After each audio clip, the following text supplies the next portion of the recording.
siya kasi ngayon kasi nabulok eh. Nagkaroon siya ng ano, kakainit, kakaulan, nag-crack, nihila yung ano niya, nasugatan siya. Kaya nagkaroon ng bulok. Pero sa awan ng Diyos, hindi naman naong yung bulok sa lahat.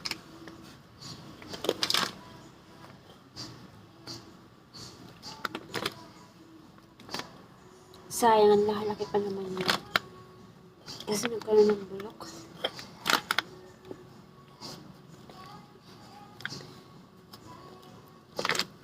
Pero kung mas hinog na hinog siya, mas matamis. Hindi siya ganun katamis ngayon. Kasi hindi siya sobrang hinog na hinog.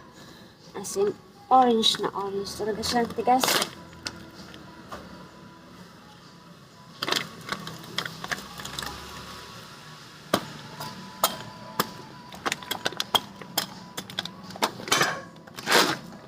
Oh, tingnan nyo guys. Yung sa ibabaw niya dito, may nabulok yung ibabaw niya dito. Nagkaroon siya ng bulok.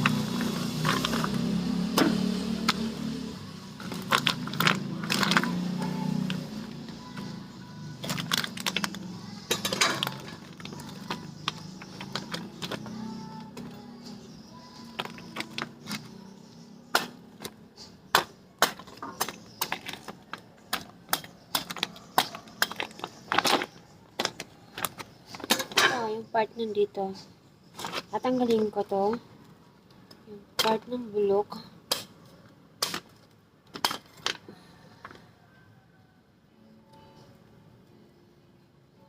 Tapos ang iiwan ko yung syempre hindi bulok.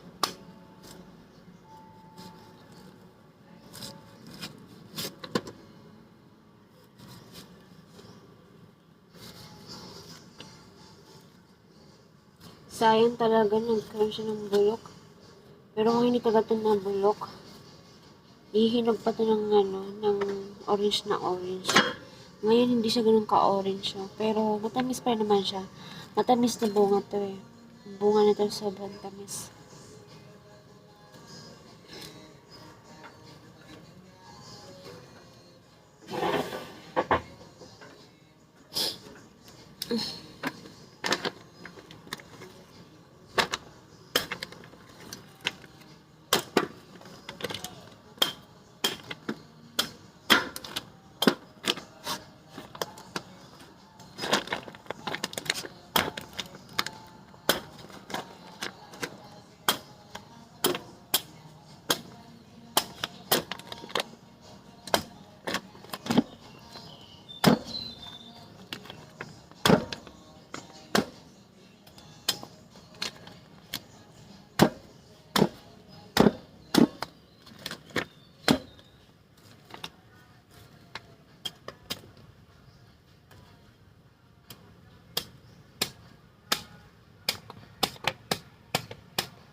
Yummy.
So, ayun, yung lalaki pa naman ng ano niya ng laman.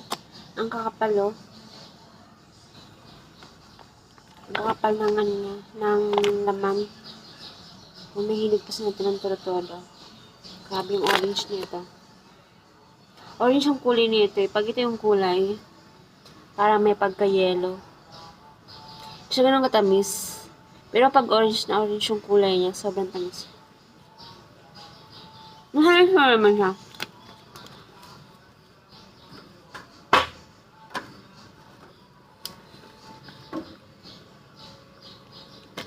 Matamis pa rin naman siya, kaso hindi talaga sobrang tamis.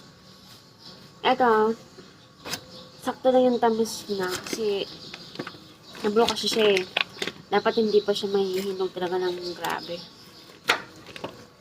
Kaso, ulan kasi ng ulan eh. Tapos, init, ulan. Siguro, yung katawan nila. Bunga ng langka.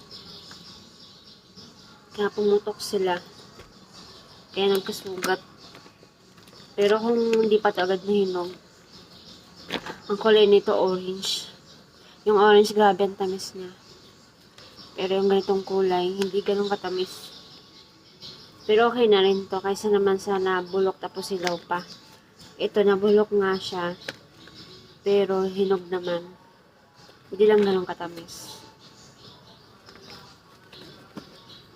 Pero masarap. Masarap pa naman siya. Yan na.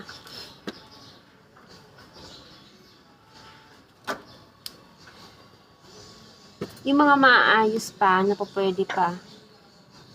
Sample. Ang mga ganito, kinukuha ko siya, tapos lutuin, gagawin minatamis na langka. Tapos gagawin sa turon, ilalagay sa turon pag nagluluto. Ito, tingnan nyo. Ito yung pinaka-part na nabulok sa kanya. Ito yung nag-crack. Hanggang sa lumaki yung crack niya at nabulok. Ang mahalaga, kahit na nabulok siya, nahinog pa rin naman siya. Hinog pa rin yung sarili niya.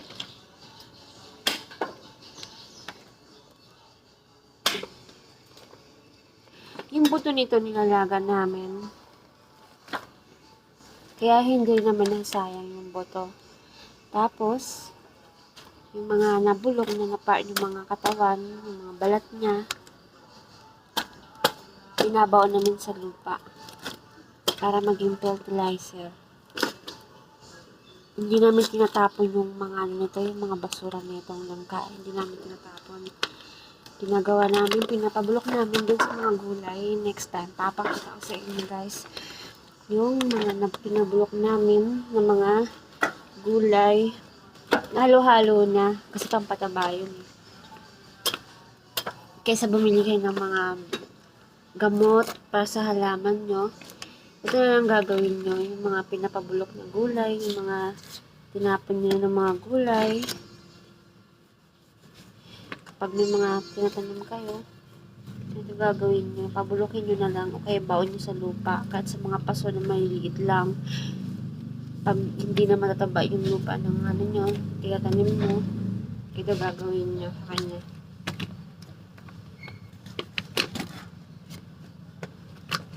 Ayan siya. Mamaya, hihimayin ko to. Tapos nilagay ko sa plastic. Siyempre, hugasan ko rin naman to.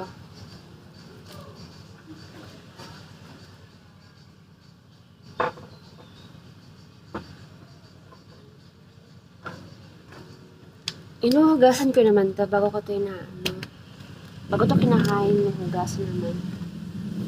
Bakit marumi yung kamay ko? At dumi-dumi ng kamay ko.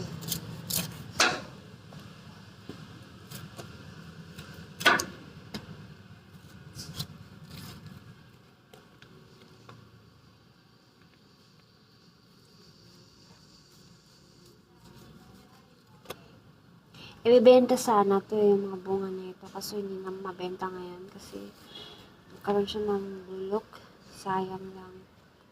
Kaya hindi tuloy siya may bibenta. Pipreaser na lang to. Tapos yung iba niluto para gawing minatamis na lang ka. Tapos ilalagay sa lumpia ay sa turon. Pagagawa ng turo na lang ka. Itong ilalagay. Ang sarap na guys. Try nyo. Pag nilangka kayo, ito gagawin nyo. Imanapos nyo. Lutuin nyo siya. At gawin nyo minatamis na langka. Kasi masarap siyang gawin ng ganun. Ang galing ko, lumabas na ako. Hindi ako nagdala ng plastic. So, mamaya, papasok na naman ako ulit para kumuha ng plastic. Ang galing ko talaga. Lumabas na ako, di pa ako nagbitbit ng plastic. So, tingnan nyo. Ito yung part na bulok. Mamaya, titingnan ko to kung may makukuha pa. Kukunin ko mamaya dito yung buto. Tapos, ilalaga ko. Ipamimigay. Mamaya, i-check ko dito. Mamaya, itong mga to, kukunin ko yung buto. Kung meron pang pwede pang luto dito, yun ang gagawin ko. Wait lang, guys.